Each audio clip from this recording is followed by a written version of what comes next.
ಮಾಜಿ ಸಚಿವರು ಹಾಲಿ ಯಶವಂತಪುರ ವಿಧಾನಸಭಾ ಕ್ಷೇತ್ರದ ಶಾಸಕರು ಆದ ಶ್ರೀ ಸನ್ಮಾನ್ಯ ಎಸ್ಟಿ ಸೋಮಶೇಖರ್ ಅವರು ತಮ್ಮ ಕ್ಷೇತ್ರದ ಅಭಿವೃದ್ಧಿ ಕಾರ್ಯಗಳಲ್ಲಿ ಅತ್ಯಂತ ಉತ್ಸುಕರಾಗಿದ್ದು ಸರ್ಕಾರದೊಂದಿಗೆ ಚರ್ಚೆ ಮಾಡಿ ಕ್ಷೇತ್ರಕ್ಕೆ ವಿಶೇಷ ಅನುದಾನಗಳನ್ನು ತರುವ ಮೂಲಕ ಹಲವು ಜನಪರ ಅಭಿವೃದ್ಧಿ ಕಾರ್ಯಗಳಲ್ಲಿ ತೊಡಗಿಸಿಕೊಂಡಿದ್ದಾರೆ.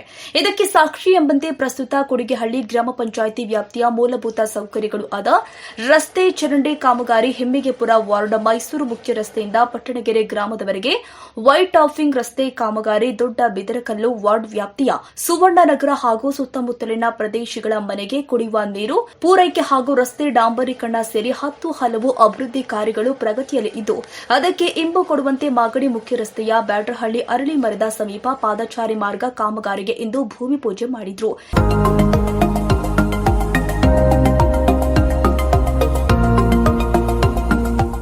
ಈ ಭಾಗದ ಜನ ಮುಖ್ಯ ರಸ್ತೆಯಲ್ಲಿಯೇ ವಾಹನ ದಟ್ಟಣೆಯ ಪರಿಣಾಮ ಜೀವ ಭಯದಿಂದಲೇ ಓಡಾಡುವ ಪರಿಸ್ಥಿತಿ ಇದ್ದು, ಸಾರ್ವಜನಿಕರ ಮನವಿ ಮೇರೆಗೆ ಸುರಕ್ಷಾ 75 ಯೋಜನೆ ಅಡಿಯಲ್ಲಿ ಫುಟ್ಪಾತ್ ಅಭಿವೃದ್ಧಿ ಮತ್ತು ಸುಧಾರಣಾ ಕಾಮಗಾರಿಗೆ ಇಂದು ಚಾಲನೆ ಕೊಟ್ಟಿದ್ದು, ಇದರಿಂದ ಸಾರ್ವಜನಿಕರು ನಿರಾಳವಾಗಿ ಓಡಾಡಲು ಸೌಲಭ್ಯ ಕಲ್ಪಿಸುವಂತಾಗಿದೆ ಎಂದು ಅಭಿಪ್ರಾಯಪಟ್ಟಿದ್ದಾರೆ. ಸ್ಯಾಂಕ್ಷನ್ ಆಗಿತ್ತು, ಮೆಟ್ರೋ ಆಗಿರೋದ್ರಿಂದ ಸ್ವಲ್ಪ ಡಿಲೇ ಆಗಿದೆ. ಮೆಟ್ರೋ ಡಬಲ್ ಡೆಕ್ ಕೂಡ ಅಪ್ ಟು ಕಡಬ್ಗೆರೆ ಅಲ್ಲಿ ಗಂಟ ಆಗಿದೆ. ಕಡಬ್ಗೆರೆಯಿಂದ ಮುಂದಕ್ಕೆ ತಾವರ್ಕೆರೆ ಗಂಟ ಆಗಬೇಕು ಅಂತೇಳಿ ಈಗ ಆಲ್ರೆಡಿ DPR ಕೂಡ ಮಾಡ್ತಕ್ಕಂಥದ್ದಕ್ಕೆ ಮುಖ್ಯಮಂತ್ರಿಗಳು ಉಪಮುಖ್ಯಮಂತ್ರಿಗಳು ಆದೇಶ ಕೊಟ್ಟಿದ್ದಾರೆ. ಈಗ ಡಬಲ್ ಡೆಕ್ ಆಗಿರೋದ್ರಿಂದ ಮೆಟ್ರೋ ಸ್ಟಾರ್ಟ್ ಆಗ್ತದೆ ಕೆಲಸ.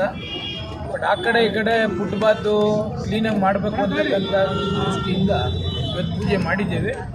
ಕೆಲಸ ನಾಳೆಯಿಂದ ಸ್ಟಾರ್ಟ್ ಆಗುತ್ತೆ.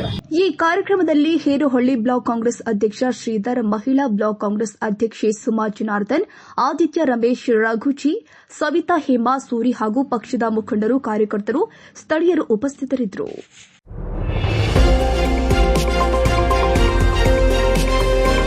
ನವ ಕರ್ನಾಟಕ ಟಿವಿ, ಜನಪರ ನ್ಯಾಯಪರ.